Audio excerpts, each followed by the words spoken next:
Hello and welcome to TargetNet. This is Richa and I'm your educator for UGC NET. ये series मैंने बनाई है net के उन एस्पिरेंट्स के लिए जो पेपर 1 की तैयारी कर रहे हैं और साथ ही उन बच्चों के लिए जिनका पेपर 2 मैनेजमेंट कॉमर्स या HRM है। इस सीरीज में मैंने वीकली बेसिस पे हर यूनिट को कवर करने की कोशिश की है जिससे कि जो लर्नर्स मुझे रेगुलरली फॉलो करेंगे वो हर वीक यूजीसी नेट का एक जो वॉल्यूम है या एक यूनिट है उसे कंप्लीट कर पाएंगे। So without wasting any further time let us begin today's session. तो आज जो टॉपिक हम करने वाले हैं टीचिंग एप्टीट्यूड का उसका नाम है माइक्रो टीचिंग। इस तरह से अलग अलग कई सारे कॉन्सेप्ट्स हैं टीचिंग एप्टीट्यूड में जो आपके लिए एग्जाम पॉइंट ऑफ व्यू से बहुत ज़्यादा इंपॉर्टेंट है और उन्हीं में से एक टॉपिक है माइक्रो टीचिंग का, जो कि नाम से अक्सर बच्चे कंफ्यूज हो जाते हैं कि ये किस चीज़ को लेकर माइक्रो टीचिंग की बात हो रही है और वहीं एग्जामिनर जो है वो सिचुएशनल क्वेश्चन को जो है वो फ्रेम कर देता है और फिर हमें ऑप्शंस को मार्क करने में डिफिकल्टी होती है। तो आज मेरी कोशिश रहेगी कि माइक्रो टीचिंग जो कॉन्सेप्ट है उससे जुड़े हुए जितने भी एस्पेक्ट्स हैं, ये पूरा प्रोसेस क्या है और कैसे फंक्शन करता है, उसके बारे में हम आज की क्लास में डिस्कस करेंगे। तो स्टार्ट करते हैं आज का टॉपिक जिसका नाम है माइक्रो टीचिंग। देखो, नाम में एक चीज इसके ध्यान रखना, माइक्रो का मतलब होता है स्मॉल लेवल पे, माइक्रो का मतलब स्मॉल होता है और टीचिंग तो एक तरह की स्मॉल लेवल पे होने वाली टीचिंग है ये, और इसकी कुछ खास क्वालिटीज होती हैं। लेकिन एक जो इम्पोर्टेंट डिस्टिंक्शन है जो मैं आपको यही बताना चाहूंगी कि जो ये माइक्रो टीचिंग का कॉन्सेप्ट है ये अनलाइक टीचिंग के जो और कॉन्सेप्ट्स हैं जो ज्यादातर लर्नर ओरिएंटेड होते हैं। क्या होते हैं? लर्नर ओरिएंटेड, मतलब कि स्टूडेंट्स को ध्यान में रखकर, प्यूपल्स को ध्यान में रखकर हम क्या करते हैं, ऐसी टेक्निक्स, ऐसे मेथड्स, ऐसे प्रोसेस इन्वेंट करते हैं और उन्हें प्रैक्टिस करते हैं कि जो टीचिंग है वो इफेक्टिव हो। यहाँ पे जो टीचिंग हो रही है, जो ट्रेनिंग हो रही है, वो हो रही है टीचर्स की। प्लीज नोट डाउन, यहाँ पर जो ट्रेनिंग हो रही है वो हो रही है टीचर्स की। एक तो सबसे बड़ा डिस्टिंक्शन यही है जो इसको डिफर करता है। अगर ऑप्शन में आपसे पूछता है कि ये किस को फैसिलिटेट करने के लिए, किस चीज को इम्प्रूव करने के लिए माइक्रो टीचिंग का कॉन्सेप्ट यूज होता है, और अगर आपसे लर्नर्स को लेकर 3 एग्जांपल्स दिए हुए हैं कि लर्नर की एफिशिएंसी को लेकर, लर्नर्स के अंडरस्टैंडिंग को लेकर, लर्नर्स के आउटपुट को लेकर, और चौथा दिया हुआ है टीचर्स के स्किल्स को लेकर, तो आपका आंसर होगा टीचर्स के स्किल, क्योंकि ये एक ऐसा कॉन्सेप्ट है, one of those important concepts जो आपके टीचिंग एप्टीट्यूड में जो टीचर्स की ट्रेनिंग से रिलेटेड है। पहली इंपॉर्टेंट बात। चलते हैं आगे, इसकी डेफिनेशन समझते हैं। माइक्रो टीचिंग का मतलब देखिए क्या लिखा है। Micro teaching is a technique aiming to prepare teacher candidates to the real classroom setting. Real class में जाने से पहले टीचर्स को ट्रेन किया जाता है माइक्रो लेवल पे, छोटे लेवल पे उनको एक तरह का प्रीव्यू दिया जाता है, उनके लिए कैसा एटमॉस्फेयर, वर्चुअल एटमॉस्फेयर क्रिएट किया जाता है जहां पर क्लासरूम की पूरी सेटिंग होती है और क्या होता है, बच्चे भी होते हैं, बट बच्चों की क्या होती है, जो क्वांटिटी होती है, बच्चों का नंबर जो होता है वो कम होता है। जैसे कि हमारी नॉर्मल क्लासेस में 30 to 40 स्टूडेंट्स होते हैं, यहाँ पर 5 से 8 या 8 से 10 बच्चे जो हैं वो बिठाए जाते हैं और टीचर को ट्रेन किया जाता है कि आपको अपने स्किल्स को, पर्टिकुलर स्किल को कैसे मास्टर करना है और फिर उसके बाद आपको रियल क्लासरूम में उस चीज को परफॉर्म करना है। तो टीचर्स की ओवरऑल एफिशिएंसी को बढ़ाने के लिए माइक्रो टीचिंग का कॉन्सेप्ट इंट्रोड्यूस हुआ। और देखो क्या लिखा है, by the help of this technique teacher candidate can experiment and learn each of the teaching skills by breaking them into smaller parts without encountering chaotic environment of the crowded classes। जो भरी हुई classes होती हैं वहां पर सीधे जाके अपना लेक्चर लेने की बजाय आपको एक ऐसा प्लेटफॉर्म मिल रहा है जहां पर आप ट्रेन भी हो रहे हो, एक्सपेरिमेंट भी कर रहे हो अपनी टेक्निक्स के साथ, और क्या कर रहे हो, नया सीख भी रहे हो और अपनी जो प्रॉब्लम्स हैं या जहां के आपके डिफिकल्ट एरियाज हैं उनको इम्प्रूव भी कर रहे हो। तो कैसे करते हैं हम इन चीजों को, देखते हैं आगे। It's a teacher training and faculty development technique. ये दो इंपॉर्टेंट वर्ड है आपके लिए। It's a teacher training and faculty development technique है जहां पे टीचर रिव्यू करता है एक रिकॉर्डिंग को। जैसे कि मान लीजिए मैं एक वो टीचर हूं जो इस माइक्रो टीचिंग का पार्ट हूं। इस पूरे प्रोसेस को मैं आपको इजी लैंग्वेज में समझा देती हूँ कि मान लीजिए मैं वो टीचर हूं जो इस माइक्रो टीचिंग का पार्ट है और आज मेरे किसी पर्टिकुलर स्किल को एनहांस करने के लिए ये माइक्रो टीचिंग सेशन हो रहा है। ध्यान रखिएगा, माइक्रो टीचिंग टीचिंग इसलिए भी अच्छी है या एडवांटेजेस हैं क्योंकि ये एक skill, it focuses on one skill at a time. मान लीजिए मेरी क्वेश्चंस प्रोब करने की जो कैपेबिलिटी है वो कम है, यानी कि मैं लेक्चर्स में बच्चों को इन्वॉल्व नहीं कर पाती, उनसे बार बार क्वेश्चंस पूछ नहीं पाती, तो मेरे अगर इस पर्टिकुलर स्किल के बारे में आज माइक्रो टीचिंग हो रही है तो क्या किया जाएगा, मुझे पहले उस स्किल से इंट्रोड्यूस करवाया जाएगा कि आज इस स्किल के बारे में बात होगी, फिर मुझे क्या किया जाएगा, फिर मुझे टाइम दिया जाएगा कि मैं उससे रिलेटेड जो कॉन्सेप्ट है उसको समझाते टाइम इस स्किल को इनकॉर्पोरेट करूं और अपनी टीचिंग को प्रेजेंट करूं कुछ थोड़े से टाइम के लिए, 5 या 6 मिनट के लिए बस। और उस टाइम पे कुछ स्मॉल नंबर ऑफ स्टूडेंट्स भी प्रेजेंट होंगे, कुछ एजुकेटर भी प्रेजेंट होंगे, कुछ ट्रेन स्टाफ भी प्रेजेंट होगा, कुछ सुपरवाइजर भी प्रेजेंट होंगे, तो इन सब की प्रेजेंस में मैं वर्चुअली उस लेक्चर को दूंगी और 5-7 मिनट के बाद ही वो लेक्चर जो मैंने उस स्किल के लिए सीखने के लिए किया था प्रेजेंट, उसको हॉल्ट कर दिया जाएगा। उसके बाद लोग मुझे फीडबैक देंगे, उसमें स्टूडेंट्स भी मुझे फीडबैक देंगे, मुझे ट्रेनिंग स्टाफ भी फीडबैक देगा, मुझे ऑब्जर्वर भी फीडबैक देगा, और फिर मैं क्या करूंगी, फिर से रीप्लान करूंगी, फिर से उन चीजों को इनकॉर्पोरेट करूंगी और फिर से रीटीच करूंगी। क्या करूंगी, रीटीच करूंगी रीप्लान करने के बाद, और फिर से अपना लेक्चर दूंगी। तो इस तरह जो ये साइकिल है आप आगे आने वाली स्लाइड्स में देखेंगे, ये चलती रहेगी जब तक कि मैं उस पर्टिकुलर स्किल पे मास्टर ना कर पाऊं, मैं उस स्किल को अच्छी तरह से सीख ना जाऊं। यही इन पॉइंट्स में यहाँ लिखा हुआ है, हम रिपीट नहीं करेंगे। और ये जो कॉन्सेप्ट था माइक्रो टीचिंग का, अगर आपसे एग्जामिनर पूछ लेता है कि ड्वाइट डब्ल्यू एलन ने कौन सा टीचिंग एप्टीट्यूड से या टीचिंग से रिलेटेड कॉन्सेप्ट दिया था, तो 1960s के अराउंड स्टैनफोर्ड यूनिवर्सिटी में माइक्रो टीचिंग का कॉन्सेप्ट इंट्रोड्यूस हुआ था। इतनी जानकारी आपको पता होनी चाहिए। आगे चलते हैं, माइक्रो टीचिंग की साइकिल, वो जो साइकिल मैं आपको बोल रही थी कि कैसे साइकिल को, इसी साइकिल के ऊपर क्वेश्चन फ्रेम हो जाता है अक्सर कि इसके प्रोसेस को जो है सर्कुलर, ये जो प्रोसेस है वो कैसे उसको हम डिनोट करते हैं। देख लीजिए कि पहले हम अपने लेसन को या जो भी हमने कंटेंट डिलीवर करना होता है उसे प्लान करते हैं, then there will be a short teaching. ध्यान रखिएगा ये हमारी रेगुलर क्लास की तरह बड़ी टीचिंग सेशन नहीं होता, it's a short teaching session which is approximately 6 minutes.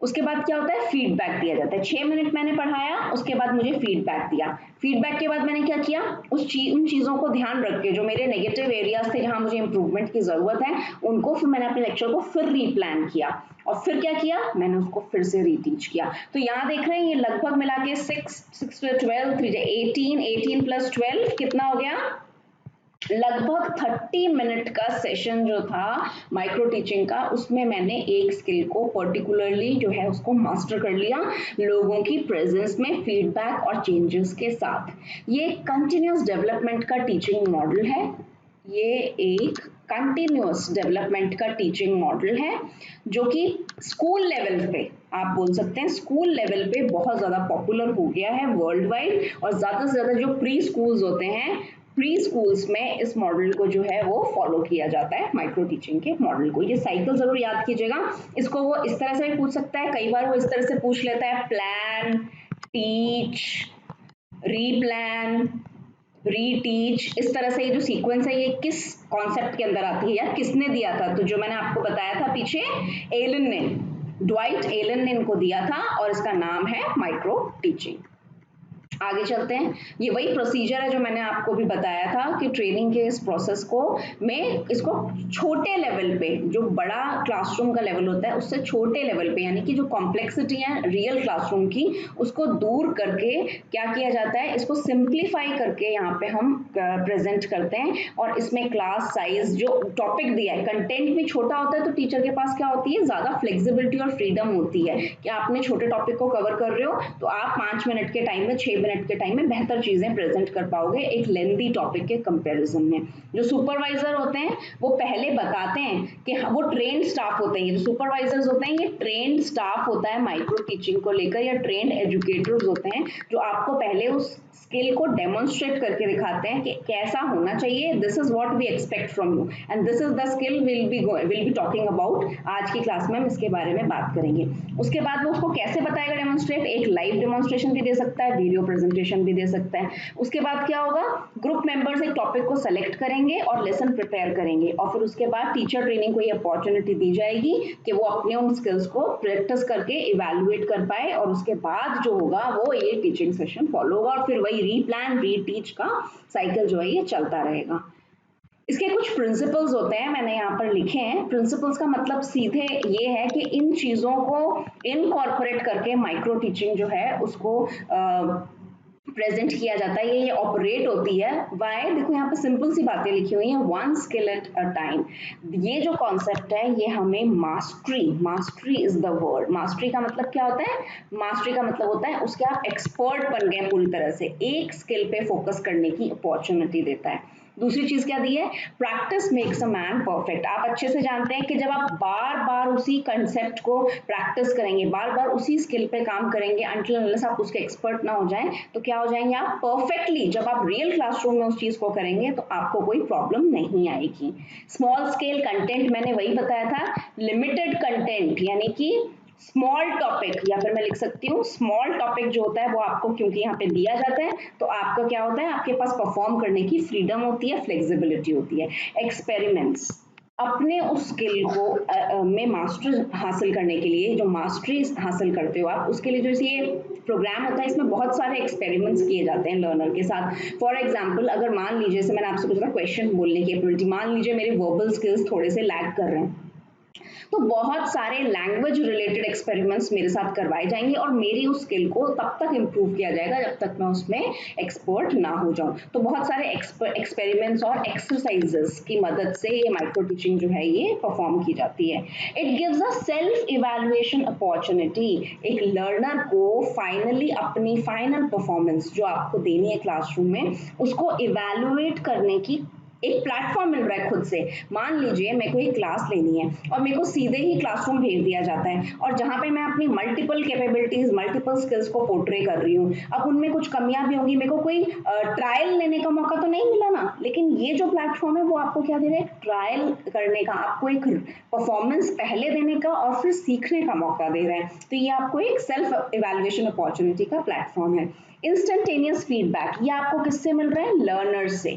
जो क्लास में लर्नर्स बैठे हैं, ऑब्जर्वर बैठे हैं, वो आपको इमीडिएटली फीडबैक दे रहे हैं आपके बोलने के तरीके, आपके कंटेंट को लेकर, आपकी लेंथ और ड्यूरेशन को लेकर, इन सारी ही एस्पेक्ट्स पे आपको इंस्टेंटेनियस फीडबैक मिल रहा है। And finally continuous effort, it is an ongoing effort, an ongoing process जो हमेशा चलता रहता है। Once you master a skill, ऐसा नहीं है कि माइक्रो टीचिंग का जो ये कॉन्सेप्ट है वो खत्म हो जाएगा, then you progress to another level, आप अपने दूसरे स्किल पे काम करते हैं, फिर तीसरे, इस तरह से ये ऑनगोइंग प्रोसेस है ओवरऑल टीचिंग को इफेक्टिव बनाने के लिए। ओवरऑल टीचिंग को इफेक्टिव बनाने के लिए किसकी, टीचर्स की। याद रखिएगा ये टीचर्स के कंटेक्स्ट में है।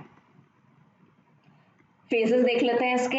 इसके 3 फेजेस हैं इस प्रोसेस को कंडक्ट कराने के लिए। वैसे इतना डिटेल में आपसे नहीं पूछेंगे, मैंने फिर भी इंक्लूड किया है कि 3 फेजेस होते हैं। अगर पूछ लेता है 1, 2 एंड 3, 3 फेजेस क्या है। पहला है knowledge acquisition phase, pre active phase, इस प्रोसेस के स्टार्ट होने वाला इनिशियल जो फेज है, उसमें आप डेमोन्स्ट्रेशन स्किल्स देखते हो। मैंने आपको बताया था जो ट्रेनर होता है वो आपको बताएगा और उस स्किल को क्या किया जाएगा, एनालाइज और डिस्कस किया जाएगा। Skill acquisition phase, interactive phase, ये मिडिल फेज हो गया। यहाँ पे आप स्किल एक्वायर कर रहे हो। कैसे कर रहे हो, आप अपना लेसन प्रिपेयर इसी स्टेज में कर रहे हो, प्रैक्टिस भी कर रहे हो और फीडबैक भी आपको मिल रहा है। ठीक है, ये क्या कर रहा है, आपको फीडबैक भी दे रहा है। एंड फाइनली ट्रांसफर स्टेज में आपको उस रियल सिचुएशन में एक्ट करना है। अब आप क्या कर रहे हो, एक्चुअल टीचिंग में जो आपने स्किल वहां पे सीखे उसको आप वहां पे इंप्लीमेंट कर रहे हो, आप वहां पे पोर्ट्रे कर रहे हो, आप वहां पे प्रेजेंट कर रहे हो। तो इन 3 फेजेस को आपके लिए जानना जरूरी है। माइक्रो टीचिंग का अगर नाम पूछ लेता है तो नाम और उसमें होता क्या है। फाइनली मैंने एक स्लाइड डाली है ये ट्रेडिशनल टीचिंग और माइक्रो टीचिंग को डिफरेंशिएट करने में, कि अगर पूछ लेता है कि कैसे डिफर करती है ट्रेडिशनल माइक्रो टीचिंग से, तो आपको कुछ 2-3 बातें पता होनी चाहिए। कि क्लास साइज, ये जो आपने सुना है कि क्लास साइज जनरली हमारा क्लासरूम में क्या होता है, 30-40 स्टूडेंट्स होता है। और माइक्रो टीचिंग में मैंने आपको बताया, फर्स्ट स्लाइड में जो पिक्चर थी आपने देखा था उसमें बच्चे भी थोड़े से बैठे हुए थे, तो ये 6 to 8 स्टूडेंट्स होता है माइक्रो टीचिंग में, अनलाइक अ ट्रेडिशनल क्लासरूम। फिर क्या होता है, टीचर जो नॉर्मल क्लासरूम में आप बहुत सारे स्किल्स प्रैक्टिस करते हो, यानी कि बहुत सारे लेवल पे आप अपनी जो क्लास का कंटेंट होता है, जो क्लास डिलीवर करते हो, उसमें आप बहुत सारे स्किल्स को इंक्लूड करते हो और उसको प्रैक्टिस करते हो। जैसे कि मैं पढ़ा रही हूँ तो मेरे वर्बल स्किल्स, मैंने जो अपना कंटेंट तैयार किया है उसको कैसे प्रेजेंट कर रही हूँ, मैं टीचिंग एड्स की मदद ले रही हूँ तो उनको कैसे इनकॉर्पोरेट कर रही हूँ, मैं एग्जाम्पल दे रही हूँ, क्वेश्चंस प्रूव कर रही हूँ, ऐसे करके मैं बहुत सारे स्किल्स पे काम कर रही हूँ। लेकिन माइक्रो टीचिंग में हम one skill at a time, we just focus on one skill. Duration आपने देखा है क्लासरूम की जो क्लास लेक्चर की होती है वो 40 to 45 होती है, और यहाँ पे आपने देखा था पूरे ही प्रोसेस को ही 30 मिनट्स लग रहे थे फीडबैक के साथ, तो एक्चुअल टीचिंग जो थी वो 5 से 10 मिनट की थी। इमीडिएट फीडबैक वहाँ पे अवेलेबल नहीं होता है बच्चों से।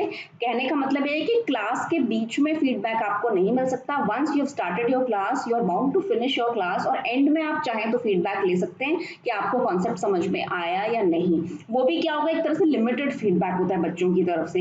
यहाँ पे क्योंकि बच्चे बैठे ही उस पर्पस के लिए और ऑब्जर्वर भी उस पर्पस के लिए बैठा है, तो हर 5 मिनट के बाद उस पूरे एक्सरसाइज में आपको फीडबैक दिया जा रहा है। तो यहाँ पे क्या हो रहा है, आपको इमीडिएट फीडबैक मिल रहा है। एक स्लाइड मैंने खाली छोड़ी है यहाँ पे, मैं बताना चाह रही थी अगर आपसे कोई पूछता है कि एडवांटेजेस क्या है और डिसएडवांटेजेस क्या है माइक्रो टीचिंग की, तो एक बार क्विकली देख लेते हैं हम कि क्या क्या हो सकती है। एडवांटेजेस देखो, पहली बात तो ये है कि आपको एक्विजिशन ऑफ स्किल हो रहा है। आपको क्या हो रहा है, एक्विजिशन ऑफ स्किल्स, जो मैंने आपको बताया था किसी भी एक स्किल के ऊपर आपको मास्टरी हासिल हो रही है, तो पहला एडवांटेज तो ये है। दूसरा क्या हो रहा है, it's a confidence booster exercise. Confidence booster इसलिए है क्योंकि आप एक्चुअल क्लासरूम में जाने से पहले ही अपनी किसी भी नेगेटिव एस्पेक्ट या लेस जो आपकी केपेबल स्किल्स है उसके ऊपर काम कर चुके हो, आप उस वर्चुअल क्लास में एक बार लेक्चर दे चुके हो, तो आपका कॉन्फिडेंस बिल्ड होगा, आपको पता लगेगा कि आप इस चीज पर फेल नहीं करेंगे अपनी रियल क्लासरूम में।